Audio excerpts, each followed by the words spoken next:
Hi guys, recently I had a question about what are the good fats, what are the bad fats. So I just created a little chart here to quickly run through to show you what would be good and what would be bad, okay? Grass-fed fats, all the animal products, beef, chicken, turkey, are all good. Of course, cheese, grass-fed cheese is really good. Butter, grass-fed butter is good. Grass-fed cream, all that's really good. Olive oil, even though it's omega-6, which is usually inflammatory, olive oil does not create inflammation. So that's a really awesome, good oil. Palm oil is good. Coconut oil is really good. Nuts and seeds have healthy oils. Peanut butter, almond butter, other nut butters are good too. Just make sure it doesn't have sugar in it or any type of additional thing. I like to get peanut butter organic with sea salt. Avocado is awesome. Flaxseed oil is good because even though it helps to balance estrogen, it will not increase estrogen beyond your normal limit. What it does, it gives you more good estrogen and it eliminates the bad estrogen, so the ratios are better. It will not increase more total estrogen than you already have in your body, so you don't have to worry about it. But this is a great omega-3 fatty acid. Sesame seed oil is really good as well. This is good for the blood.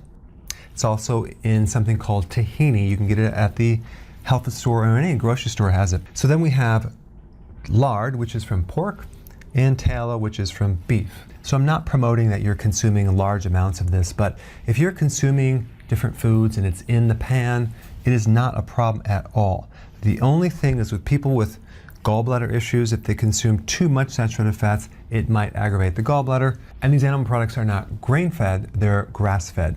Wild-caught fish, a totally healthy type of omega-3 fat. Now, I put fish oils in the middle because if you're getting your fish oils from Costco or some large grocery store, it could be pretty rancid, so the quality is not there. So if you want a good fish oil, I would get something that's high quality. I like the virgin cod liver oil the best, but you can shop around for something very high quality. Safflower oil and sunflower oil are right in the middle too. These oils are not a problem. It's just that they're high in omega-6. So if you're consuming a lot of omega-6 and not enough omega-3, it could create more inflammation because omega-6 is inflammatory and omega-3 is anti-inflammatory. Then we get to the bad fats: soy, corn, cottonseed, canola, GMO, and also omega-6. So they're very inflammatory. I would stay away from them. Margarine, stay away from it. It's a trans fat, so it's an altered fat. You're going to see it either partially hydrogenated or hydrogenated. Just stay away from it. It's going to create problems. So be careful about the oils in restaurant foods, especially if they're frying it, because of the amount of soy they use. Unless you're going to a carnival and getting your fried foods, or the state fair, or the all-you-can-eat buffet. And I'm being very sarcastic because all of those places have soy or corn oil, okay, or probably hydrogenated oils. Now, one point I wanted to make about saturated fats. You need saturated fats for 50% of the cellular membranes that you have in your body. So it's a necessity.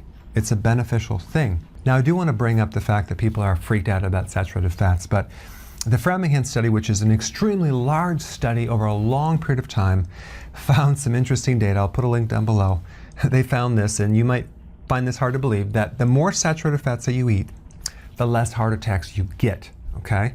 Now, I'm going to put some data down below to check this out, but that's a fact, okay? So saturated fats do not create a problem. It's the insulin, it's the sugars that do it. And the other really important fact I'm going to bring up is that there is no study that connects consuming high cholesterol foods with increasing your cholesterol, okay? Why?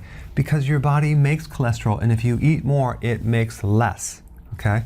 That's interesting. And the last point I want to bring up is the plaque that clogs your arteries is actually 26% saturated fats, and the rest of it is unsaturated fats. So you don't have to be afraid of consuming healthy saturated fats. Really, you need to be concerned about the unsaturated ones, especially if they're GMO. I'll see you in the next video. Hey, if you're liking this content, please subscribe now, and I will actually keep you updated on future videos.